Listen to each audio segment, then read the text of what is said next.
ഇന്നൊരു ഒഴിവുള്ള ദിവസമായിരുന്നു. അപ്പോൾ പിന്നെ എന്താട്ടി എവിടേക്കെങ്കിലൊക്കെ പോവാന്ന് പറഞ്ഞിട്ടേ വീട്ടിൽ നിന്ന് അങ്ങനെ പുറത്തിറങ്ങിയതാണ്. എവിടേക്കായി എന്താണെന്നൊന്നും ഉണ്ടായിരുന്നില്ല കേട്ടോ. വീട്ടിൽ നിന്ന് ഇറങ്ങിയപ്പോൾ ഞാൻ കുറേ ദിവസമായി അട്ടപ്പാടി പോകണമെന്ന് മനസ്സിൽ ഇങ്ങനെ കരുതിയിട്ടോ. അപ്പോൾ പിന്നെ എന്താട്ടി പകുതി വഴിയെത്തിയപ്പോൾ എവിടേക്കാന്ന് ചോദിച്ചപ്പോൾ പെട്ടെന്ന് തന്നെ ഞാൻ പറഞ്ഞു നമുക്ക് അട്ടപ്പാടി വരെ പോവാന്ന്. എന്നാൽ പിന്നെ അങ്ങനെ തന്നെ ആവട്ടെ എന്ന് വിചാരിച്ചിട്ട് ഞങ്ങൾ അങ്ങനെ അട്ടപ്പാടി വരെ പോയി. അങ്ങനെ 10ാം വളവിൽ എത്തിയിട്ട് ഞങ്ങൾ അവിടെ കുറച്ചു നേരമൊക്കെ ഇരുന്നിട്ടോ. അവിടെ പിന്നെ കുറേ കുരങ്ങന്മാരും അതുപോലെ തന്നെ കുറച്ച് ആൾക്കാരൊക്കെ അവിടെ ഉണ്ട്. പിന്നെ ഈ 2 ഐസ്ക്രീം വണ്ടിയൊക്കെ ഉണ്ടായിരുന്നു അവിടെ. പിന്നെ ഞങ്ങൾ ഏതായാലും ഒരു ഐസ്ക്രീം ഒക്കെ വാങ്ങി കഴിച്ചു. ഐസ്ക്രീം ഞങ്ങൾ വാങ്ങിച്ചത് 800 കോക്കനട്ട് ആയിരുന്നു കേട്ടോ. ഞാൻ ഇതുവരെ ഇത് കഴിച്ചിട്ടില്ല. കഴിച്ചു നോക്കിയപ്പോൾ നല്ല ടേസ്റ്റ് ഉണ്ടായിരുന്നു. നമ്മൾ അവിടുന്ന് എന്ത് വാങ്ങി കഴിക്കുമ്പോഴും 4 ഓറ നോക്കിയിട്ട് വേണം കഴിക്കാനേ. ഇല്ലെങ്കിൽ എത്ര പെട്ടെന്ന് വെച്ചിട്ടാ മറ്റുള്ളവർ വന്ന് വാങ്ങിക്കൊണ്ട് പോവാ. ഞങ്ങളവിടെ കുറച്ചു നേരം നിന്നപ്പോഴേക്കും എത്ര ആൾക്കാരുടെ കയ്യിൽ നിന്ന് വെച്ചിട്ടാ വാങ്ങിക്കൊണ്ട് പോയിക്കണെന്ന് വെച്ചിട്ടാ പെട്ടെന്ന് തന്നെ ഓല് വാങ്ങിക്കൊണ്ട് പോകും കുട്ടികളുടെ കയ്യിൽ നിന്ന് കേട്ടോ. അങ്ങനെ കണ്ട ഇരുന്ന് തിന്നണ്. ഇതൊരാൾ ഐസ്ക്രീം വാങ്ങി ഇങ്ങനെ തിരിഞ്ഞിട്ടുള്ളൂ. അപ്പക്കിനെ കയ്യിൽ നിന്ന് വാങ്ങിക്കൊണ്ട് പോയിട്ടാണ് ഇരുന്ന് തിന്നണത്. കുറച്ച് നേരമൊക്കെ പിന്നെ ഞങ്ങൾ അവിടെ ഇരുന്നിട്ടേ പിന്നെ ഞങ്ങൾ അവിടുന്ന് നേരെ വിട്ടു. അങ്ങനെ പോകുന്നത് ഞങ്ങൾ ഭവാനി പോയുടെ അവിടെ എത്തിട്ടോ. ഇവിടെ നിന്നിട്ട്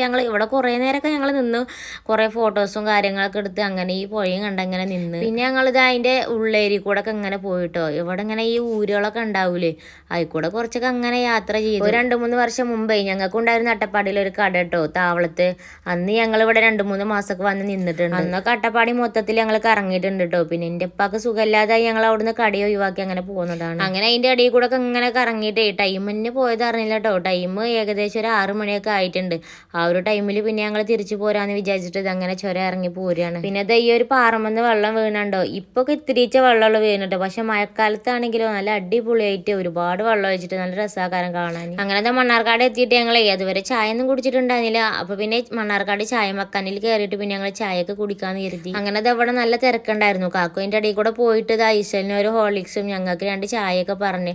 പിന്നെ കടികൾ ഇവിടെ ഞാനൊക്കെ കാണാത്ത ഒരുപാട് ഐറ്റംസ് വെറൈറ്റി കടികൾ ഉണ്ടായിരുന്നു. ഞങ്ങൾ ഇതായിരുന്നു വെറൈറ്റി കടികൾ നോക്കിയിട്ട് ഒരു 3-4-5 കടിയൊക്കെ പറഞ്ഞിട്ടുണ്ട്. പിന്നെ ഈശ്വലിന് സമൂസ തന്നെ വേണമെന്ന് പറഞ്ഞിട്ടാണ് പിന്നെ സമൂസയൊക്കെ വാങ്ങിച്ച കടികളൊക്കെ രസം ഉണ്ടായിരുന്നു കേട്ടോ. പിന്നെ ഈ ഒരു ചിക്കൻ ലോലിപ്പോപ്പ് നല്ല അടിപൊളിയായിട്ടുണ്ട്. അവിടുന്ന് ചായ കുടിച്ചുകൊണ്ടിരുന്നപ്പോഴാണ് കുഞ്ഞോള് വിളിച്ചത്. കടയിൽ എരിഫോക്കുറ്റും കോയമ്പത്തൂർക്ക് സാധനം എടുക്കാൻ പോയിക്കാണ്. അപ്പോൾ കടയിലോളം ഒറ്റക്കാണ് കടയിലേക്ക് വരുമോയെന്ന് ചോദിച്ചിട്ട് പിന്നെ ഞങ്ങൾ അവിടുന്ന് നേരെ അങ്ങനെ കോട്ടാപ്പാടത്തേക്ക് ഞങ്ങളുടെ കടയിലേക്കാണ് പോയത്. ഏതായാലും കടയിലേക്ക് പോകേണ്ട ആവശ്യം ഉണ്ടായിരുന്നു. നാളെ ഞങ്ങൾക്ക് ഒരു വീടിരിക്കലുണ്ട്. അപ്പം അതിന് സാധനം എടുക്കാൻ വേണ്ടി പോകണമെന്ന് വിചാരിച്ച് നിൽക്കുകയായിരുന്നു. അപ്പോഴേക്കാണ് കുഞ്ഞോളുടെ വിളി.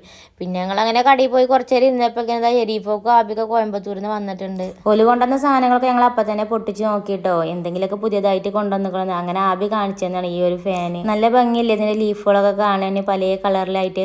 അങ്ങനെ ഞങ്ങൾ അവിടുന്ന് ഗിഫ്റ്റ് കൊടുക്കാനുള്ള സാധനം കൊടുത്തിട്ട് വീട്ടിലേക്ക് തിരിച്ചു വന്നു. അപ്പോൾ ഇത്രേ ഉള്ളൂ. അടുത്തൊരു വീഡിയോ ആയിട്ട് വീണ്ടും വരാം.